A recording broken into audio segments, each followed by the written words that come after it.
তোলার টাকা না পেয়ে বিএড কলেজে ব্যাপক ভাঙচুর। আর এই ঘটনায় রীতিমতন চাঞ্চল্য ছড়ালো।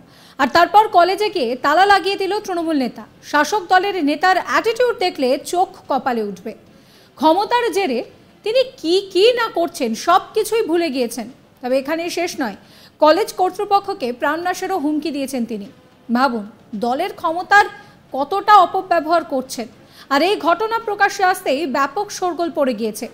মালদহ জেলার পুরাতন মালদহের এমন ঘটনায় রীতিমতন চাঞ্চল্য ছড়িয়েছে। মালদহ তৃণমূল কংগ্রেস নেতার দাদাগিরির অভিযোগ উঠেছে। তোলার টাকা না পেয়ে এক বেসরকারি বিএড কলেজের গেটে তালা ঝুলিয়ে দেওয়ার অভিযোগ উঠল তার বিরুদ্ধে। মালদহ জেলার মোথাবাড়ি বিধানসভার সংখ্যালঘু সেলের তৃণমূল কংগ্রেস নেতা নাসির আহমেদ, তার এই কীর্তি। তার আরেক নাম ভাস্কর। যদিও পুলিশের হস্তক্ষেপে তালা ভেঙে তৃণমূল কংগ্রেস নেতার হাত থেকে দখল মুক্ত করা হয়েছে কলেজকে। মালদহ জেলার পুরাতন মালদহে এমন ঘটনায় রীতিমতন চাঞ্চল্য ছড়িয়েছে। যদিও অভিযুক্ত তৃণমূল কংগ্রেস নেতাকে বারবার ফোন করা হয়, কিন্তু তাকে ফোনে পাওয়া যায়নি। ইতিমধ্যেই এই ঘটনার তদন্ত শুরু করেছে পুলিশ। শুরু হয়ে গিয়েছে অভিযুক্তের খোঁজে তল্লাশিও। বিএড কলেজ কর্তৃপক্ষ মাজেদ আলীর অভিযোগ যে অভিযুক্ত তৃণমূল কংগ্রেস নেতা নাসির আহমেদ তার কাছে 50 লক্ষ টাকা দাবি করেন। তিনি দিতে অস্বীকার করায় এই মাসের 1 তারিখে তার উপরে হামলা চালানো হয়। তাকে প্রাণে মেরে ফেলারও হুমকি দেওয়া হয়। বিষয়টিতে গুরুত্ব না দিয়ে তাকে আরও বিষয়টাকে যাতে গুরুত্ব না দেওয়া হয় সেই কথাও বলা হয়। এবং তারপর পুনরায় জুন মাসের 6 তারিখ মালদহ থানার মাধাইপুর এলাকায় অবস্থিত তার বিএড কলেজে ভাঙচুর করা হয় এবং যে মেন গেট সেখানে তালা লাগিয়ে দেওয়া হয়। এরপর তিনি পুলিশের দ্বারস্থ হন। তারপর পুলিশ তালা ভেঙে কলেজটিকে দখল মুক্ত করে। পুরো ঘটনাটি জানিয়ে পুলিশের কাছে লিখিত অভিযোগও দায়ের করা হয়েছে। তবে অভিযুক্ত কিন্তু এখনো অধরা, ফলে আতঙ্কে রয়েছেন তিনি।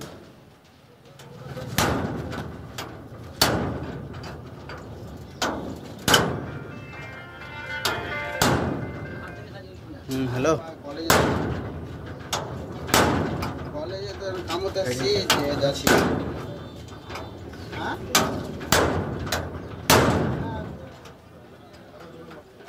মাজেদ আলী কি বলছেন শোনাবো আপনাদের। আমাকে দীর্ঘ কিছুদিন থেকেই নাসির আহমেদ, যে নিজেকে তৃণমূলের সংখ্যা সেলের বড় নেতা বলে পরিচয় দিচ্ছেন, বিশাল বড় অল ইন্ডিয়া মাইনরিটি সেলের বড় নেতা বলে পরিচয় দিয়ে উনি তোলা আদায়ের চেষ্টা করছেন। 50 লক্ষ টাকা আমাকে ওকে দিতে হবে, ওর দাবি। না দিলে আমার কলেজ বন্ধ করে দেবে, ভাঙচুর করে দেবে, আমাকে প্রাণে মেরে দেবে, আমার পরিবারকে শেষ করে দেবে। আমি গত 1 তারিখে সোমবার আমি স্কুল যাচ্ছিলাম। স্কুল যাওয়ার পথে আমাকে গাড়ি নিয়ে ধাওয়া করেছিল কিছু লোক নিয়ে, পারেনি। আমি ভাবলাম যে বোধহয় এটা এরকমই তেমন কোনো সিরিয়াস ম্যাটার নয়, কিন্তু তারপরেও দেখলাম রিপিটেডলি আর একদিন হলো। হওয়ার পরে ওটা বুধবার, সম্ভবত বুধবারের দিন। তারপর শুক্রবারে, গত শুক্রবারে 5 তারিখ, সম্ভবত 5 তারিখে আমি স্কুল থেকে বাড়ি যাই। বাড়ি যাওয়ার পর যথারীতি বাড়িতে আছি, হঠাৎ করে আমার ফ্ল্যাটে গিয়ে ধাওয়া করে 10-11 জন লোক। টাকা দিতে হবে, সে নাসির আহমেদ এবং ওর লোক। আশপাশ থেকে যে সমস্ত আমাদের প্রতিবেশী মেয়েরা আছে কয়েকজন বেরিয়ে আসে। ওরা দেখলো যে বিষয়টা তো খুব বাজে অবস্থা, এরকম করে এতজন লোক তো ফ্ল্যাটে ঢুকতে পারে না, অ্যাপার্টমেন্টে। একটা গার্ড বারণ করেছিল, বলছে না এসব ঢুকা। তারপরে ওরা জোর করে ঢুকেছে। ওরা আমাকে ওখান থেকে অপহরণ করে নিয়ে যাওয়ার চেষ্টা করেছে, আমার ফ্যামিলিকে অপহরণ করার চেষ্টা করেছে। দিয়ে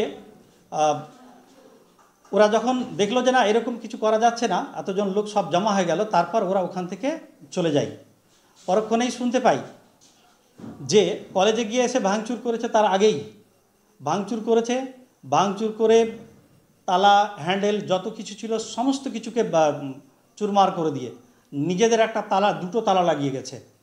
হ্যাঁ, যার প্রমাণ পুলিশের কাছে, আমাদের কাছে ফুটেজও আছে। এইভাবে যদি একটা পরিচয় দিয়ে তৃণমূল সেলের কেউ এত টাকায় করে, আমরা সাধারণ মানুষ পাবো কোথায়? আমরা তো 50,000 টাকা দেখিনি এইভাবে। যোকে 50 লক্ষ টাকা আমরা ওইভাবে দেখিনি। 50 লক্ষ টাকা আমরা পাবো কোথায়? দিতে হবে। না দিলে আমরা কি বেঁচে থাকা আমাদের অধিকার নেই সাধারণ মানুষ হিসেবে?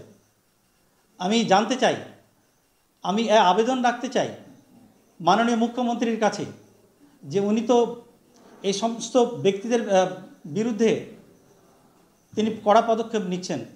তাই আমাদের আবেদন মুখ্যমন্ত্রী যেন এই সমস্ত নেতাদের বিরুদ্ধে তৎক্ষণাৎ ব্যবস্থা নেন। এমন ঘটনার পর শাসক দলের সমালোচনা করেছেন বিজেপি নেতা অজয় গাঙ্গুলি। তিনি বলছেন যে বাংলা জুড়ে তৃণমূল কংগ্রেসের নেতারা দাদাগিরি করছে, কলকারখানা থেকে যে কোনো প্রতিষ্ঠানের কর্তৃপক্ষকে হুমকি দিয়ে তোলাবাজি করা হচ্ছে, আর এটাই এখন এদের রেওয়াজ হয়ে দাঁড়িয়েছে। প্রশাসনের কাছে বিজেপি দাবি জানাবে এই ধরনের অভিযোগ পেলেই অভিযুক্তকে গ্রেফতার করে উপযুক্ত শাস্তির ব্যবস্থা করতে হবে।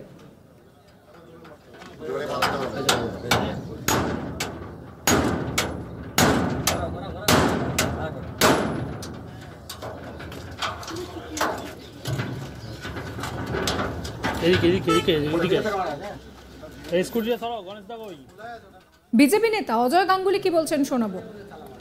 গোটা পশ্চিমবঙ্গ জুড়ে তৃণমূল কংগ্রেসের যে অবস্থান, যে কোনো জায়গাতে গিয়ে হুমকি দিয়ে প্রতিষ্ঠান, কলকারখানা, ইনকাম করার জায়গা বন্ধ করে দেওয়ার ব্যবস্থা, সেই ব্যবস্থা মালদাতে হয়েছে। মোথাবাড়ির নেতা এসে ওই মালদায় বিএড কলেজ বন্ধ করছে। এক তো সরকারের যে নীতি, সেই নীতি থেকে শিক্ষা ব্যবস্থা সম্পূর্ণ একবারে রসাতলে পাঠানো হয়েছে।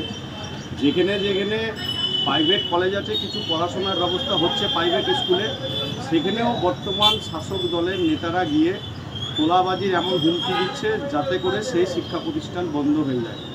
সমস্ত কিছু ঘটা করে মমতা ব্যানার্জি সাংবাদিকদের সামনে বলছেন, কিন্তু তার কোনো কাজের লক্ষণ নিচ অবধি তৃণমূল কংগ্রেসের নেতৃত্ব মানছেন না। পশ্চিমবঙ্গের মানুষ যতদিন পর্যন্ত এই সরকারকে রাখবে, এই সরকারের নেতৃত্বকে রাখবে, ততদিন পর্যন্ত পশ্চিমবঙ্গ গোটা ভারতবর্ষের শেষতম রাজ্যে গিয়ে পর্যবসিত হবে এবং হয়ে গেছে। আমরা অবিলম্বে প্রশাসনকে বলছি, এই জাতীয় নেতৃত্বকে ধরে আর জেলের ভেতরে ভরে রাখা, যতদিন পর্যন্ত এরা না শুধরাবে ততদিন পর্যন্ত তাদেরকে জেলের ভাত খাওয়ালে তারা যদি কোনো পরিবর্তন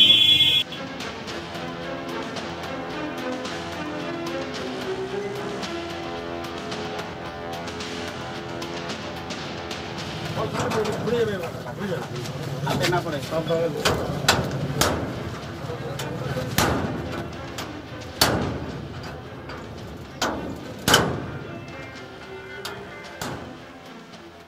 সাবস্ক্রাইব করবেন আজ তাক বাংলার ইউটিউব চ্যানেলকে, ফলো করবেন হোয়াটসঅ্যাপ চ্যানেলও।